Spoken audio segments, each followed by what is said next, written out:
Hey, what is up, everybody? I'm here to give you another video in the Read Aloud series of The Adventures of Tom Sawyer. And in this video, I'm going to finally actually start reading the book. Last video, I did my biography on the author Mark Twain. So make sure to check that out. I'll post that link right up here. But now I'm going to be actually starting to read the book. I'm going to start reading chapter 1. So I'm just going to get right into it so that way I don't waste a lot of time. Chapter 1 actually starts off on page 9, which is kind of weird because it really isn't page 9 if you think about it. I guess you count 1, 2, 3, 4, 5, 6. Hold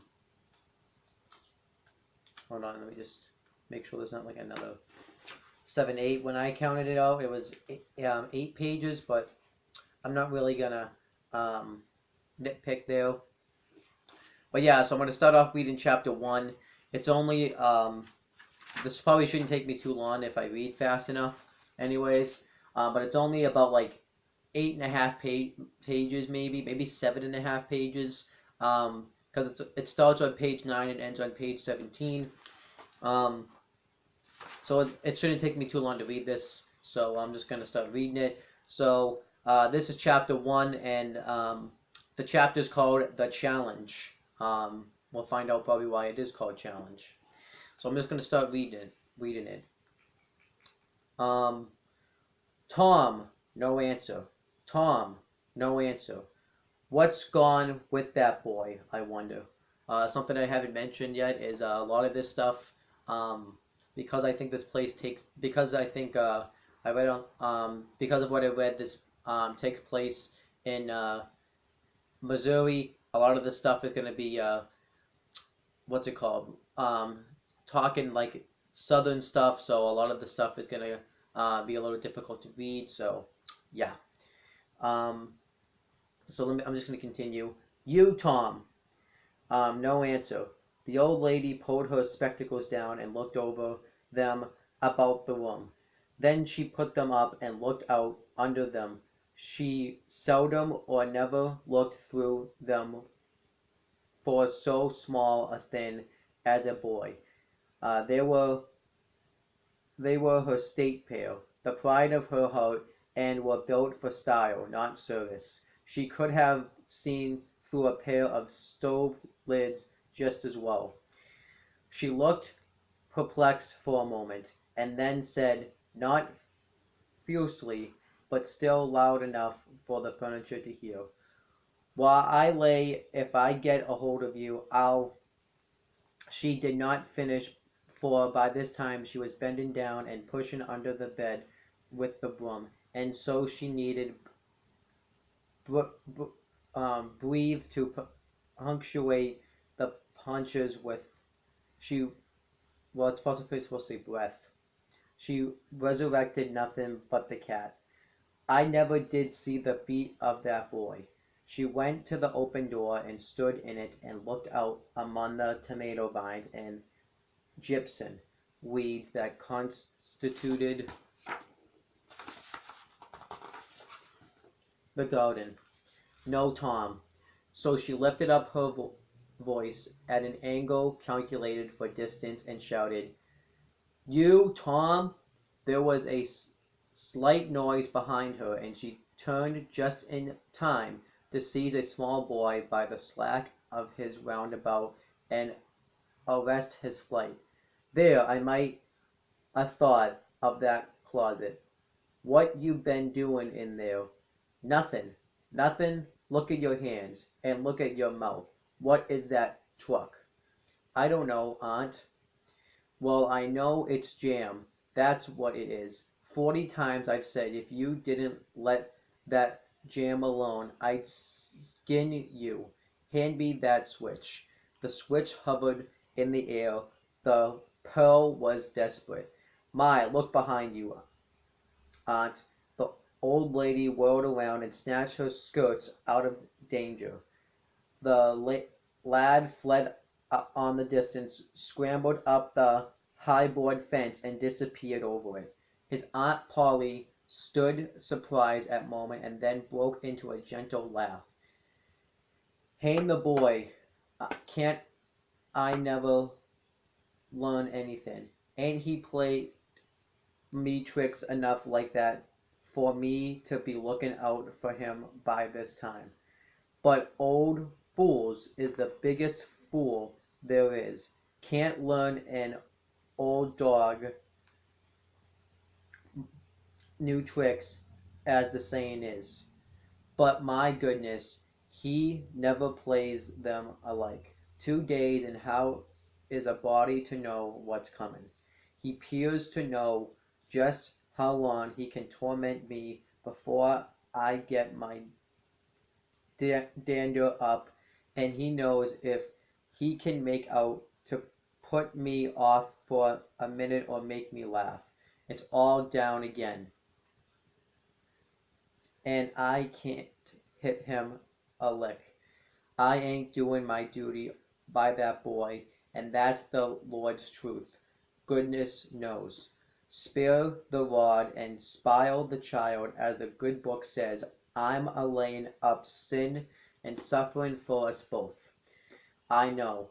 He's full of the old scratch, but laws a me. He's my own dead sister's boy, poor thing, and I ain't got the heart to lash him, somehow.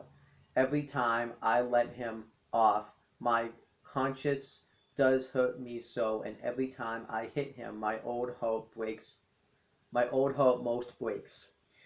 Well, a well, man, that is born of woman is of few days and full of trouble, as the scripture says, and I reckon it's so.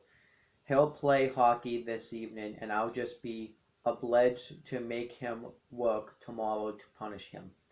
It's mighty hard to make him work Saturdays when all the boys is having holiday, but he hates work more than he hates anything else, and I've got to do something of my duty by him, or I'll be the ruination of the child. So pretty much she's gonna punish Tom for pretty much getting jail all over himself, and not responding when she called him, and then taking off. And I guess work makes sense to punish him because all children hate to do work. So yeah, overall, um, it's actually a good. And I kind of like how she's starting to question, whether she should hit him or not. How she's trying to do everything that she can to raise him to be the best. But sometimes she feels like that she's not doing enough, and she's doing wrong by not disciplining him enough. So I kind of like that. But like I said, this book's just started too. Tom did play hockey, and he had a very good time. He got back home barely in season to help Jim, the small colored boy, saw next day's wood and split the kindlings before supper. At least he was there in time to tell his adventures to Jim, while Jim did 3/4 of the work. Tom's younger brother, or rather half-brother, Sid, was already through with his part of the work, picking up chips, for he was a quiet boy and had no adventurous, troublesome ways. While Tom was eating his supper and stealing sugar as opportunity offered, Aunt Polly asked him questions that were full of guile and very deep, for she wanted to trap him into damaging revealments. Like many other simple-hearted souls, it was her pet vanity to believe she was endowed with a talent for dark and mysterious diplomacy, and she loved to contemplate her most transparent devices as marvels of low cunning, said she. Tom, it was middling warm in school, warn't it? Yes'm. Powerful warm, warn't it? Yes'm. Um,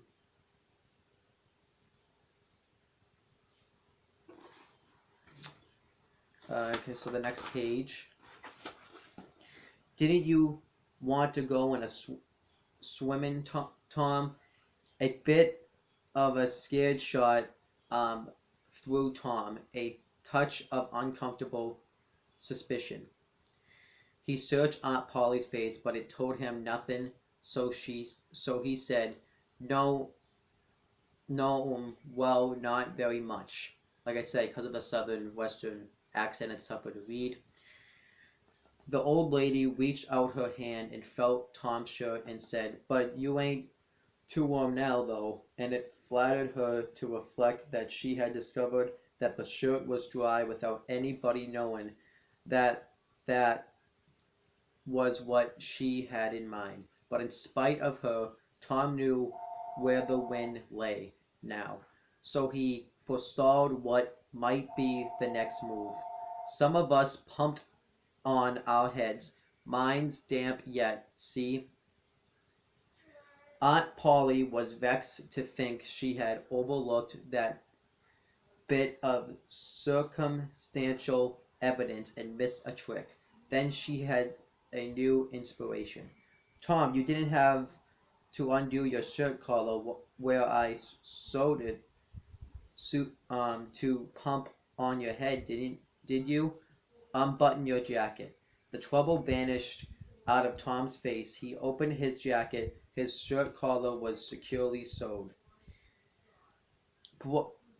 "Bother, while go along with you. I'd made sure you'd played hockey. Not hockey. Sorry, it's not hockey. It's hooky. Um, and been a swimming. But I forgive you, Tom. I reckon you're a kind of a sin cat, as the saying is, better and you look this time." So what happened is pretty much he played hooky. He did school to play hockey, to hang out with his friends instead, and his aunt was suspicious about it.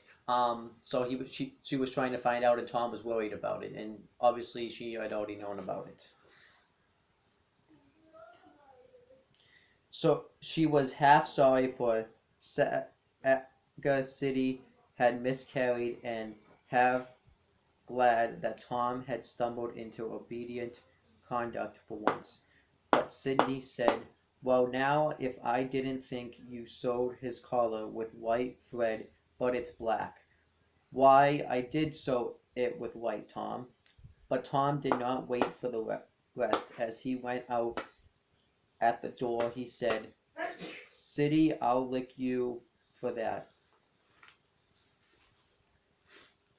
In a safe place, Tom examined two large needles which were thrusted into the lapels of his jacket, and had thread bound about them. One needle carried white thread and the other black. He said, "She'd never notice if it hadn't been for Sid.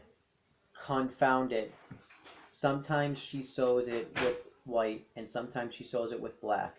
I wish to Minnie she'd stick to one or the other. T'other. I don't know how you'd say that because, like I said, southwestern stuff. I can't keep the one of them, but I bet you I'll land Sid for that. I'll learn him." He was not the model boy of the village.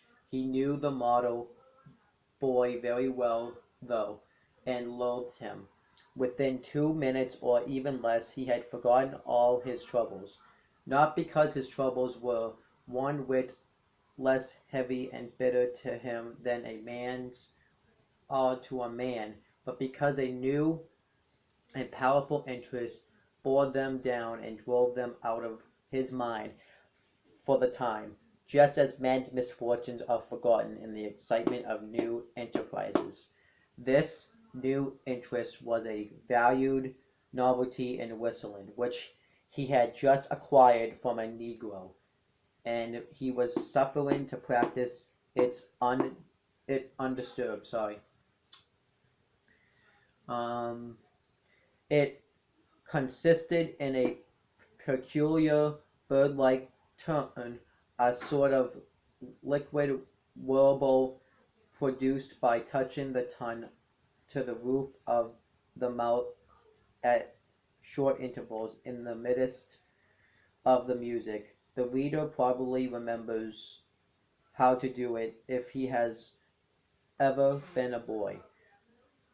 Diligence and attention soon gave him the knack of it, and he strode down the street with his mouth full of harmony and his soul full of gratitude. He felt much as an astronomer feels who has discovered a new planet. No doubt, as far as a strong, deep, unalloyed pleasure is concerned, the advantage was with the boy, not the astronomer. Um, the summer evenings were long. It was not dark yet. Presently Tom checked his whistle. A stranger was before him, a boy a shade larger than himself. A newcomer of any age or either sex was an impressive curiosity in the poor little shabby village of St. Petersburg, which obviously is in Missouri. This boy was well dressed, too well dressed on a weekday. This was simply astounding. His cap was a dainty thin, his clothes buttoned blue cloth roundabout was a new and natty, and so were his pantaloons. He had shoes on, and it was only Friday. He even wore a necktie, a bright bit of ribbon. He had certified air about him that ate into Tom's victuals. The more Tom stared at the splendid marvel, the higher he turned up his nose at his finery, and the shabbier and shabbier his own outfit seemed to him to grow. Neither boy spoke. If one moved, the other moved, but only sideways in a circle. Um, they kept face to face and eye to eye all the time. Finally, Tom said, I can lick you. I'd like to see you try it. Well, I can do it. No, you can't either. Yes, I can. No, you can't. Yes, I can. You can't, can't. An uncomfortable pause. Then Tom said, What's your name? Tisn't any of your business, maybe. Well, lo, I'll make it my business. Well, why don't you? If you say much, I will. Um, much, much, much. There now. Oh, you think you're mighty smart, don't you? I could lick you with one hand tied behind me if I wanted to.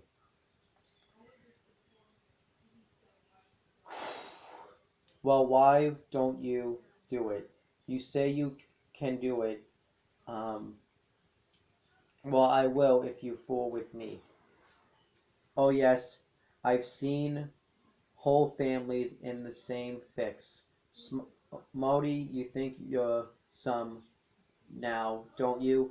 Oh, what a hat. You can lump that hat if you don't like it. I dare you to knock it off, and anybody that'll take a dare will suck eggs. You're a liar. You're another.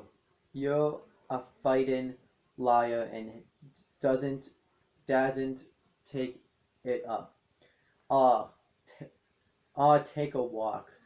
Say, if you give me much more of your sass, I'll take it and bounce a off in your head. Oh, of course you will. Well, I will. Well, why don't you do it then? What do you keep saying you will for? Why don't you do it? It's because you're afraid.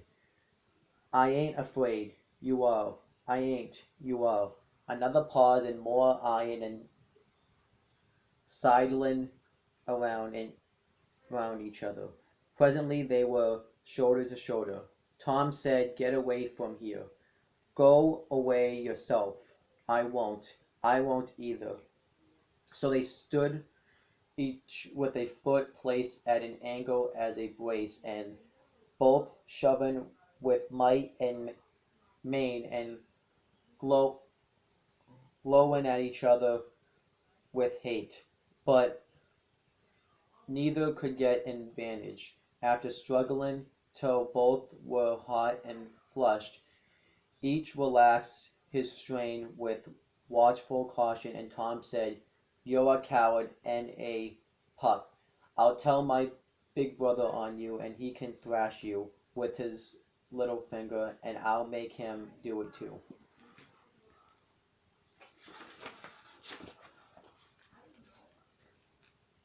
What do I care for your big brother? I've got a brother that's bigger than he is, and what's more, he can throw him over that fence too. Both brothers were imaginary. That's a lie. You're saying so, don't make it so. Tom drew a line in the dust and with with his big toe and said, "I dare you to step over that, and I'll lick you till you can't stand up. Anybody that'll take a dare will steal sheep." The new boy stepped over promptly and said, "Now you said you'd do it, and do it. Now let's see you do it. Don't you crowd me now. You better look out. Well, you said you'd do it. Why don't you do it?" "By jingo, for 2 cents I will do it."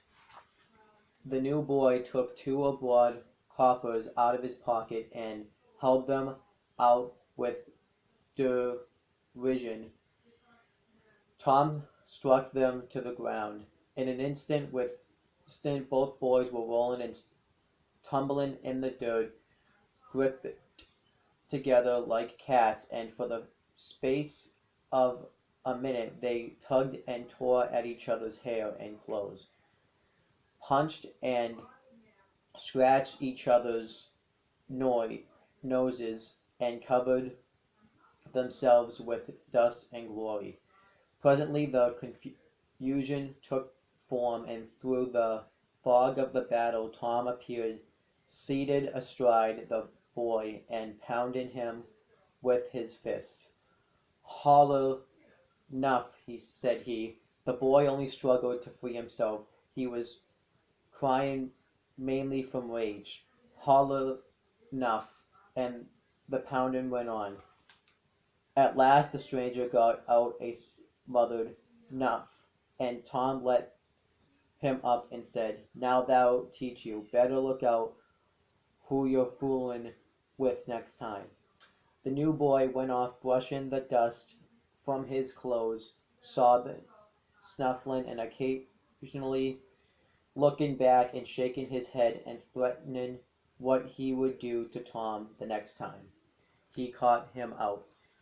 To which Tom responded with jeers and started off in high feather, and as soon as his back was turned, the new boy snatched up a stone, threw it, and hit him between the shoulders, and then turned tail and ran like an antelope. Tom chased the traitor home, and thus found out where he lived. He then held a position at the gate some for some time, daring the enemy to come outside, but the enemy only made faces at him through the window and declined. At last the enemy's mother appeared and called Tom a bad, vicious, vulgar child, and ordered him away. So he went away, but he said he loathed to lay for that boy. He got home pretty late that night, and when he climbed cautiously in at the window, he uncovered an ambuscade in the person of his aunt, and when he saw the state his clothes were in, her resolution to turn his Saturday holiday into captivity at hard labor became adamant in its firmness. And then that's the end of chapter 1.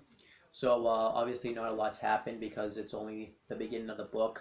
But um, you know, pretty good amount of stuff happened. We got the introduction of Tom Sawyer. We had the stuff that happened with his aunt, how she talks about how he's kind of a mischievous, how he kind of is a troublemaker. Tom got into a confrontation with the new guy. They were both kind of confronting each other. They both went and wanted to fight each other. Probably what it sounded like was normally when a new kid joins the neighborhood, he normally gets picked on because some people like to make it seem like that it's their territory. Um, Plus, Tom seems like the type of person that would do that. And you know, the confrontation I thought was actually pretty damn good. I could definitely picture Tom waiting in front of the guy's house, waiting for him to come out, and the kid throwing the rock at him. I think that's pretty damn funny. And obviously now Tom's gonna get punished. And I've read the beginning of this book before, so I think I remember what happens in the next chapter. But I will read that in the next video. But that's pretty much it for this chapter Read Aloud series. I hope you guys enjoyed it. I will come back probably in a couple minutes to read chapter 2. And that's pretty much it, guys. Please make sure to subscribe to the CM Brothers channel. And make sure to subscribe to this channel for more of the Read Aloud series and then for other content as well. And that's pretty much it, guys. Talk to you later.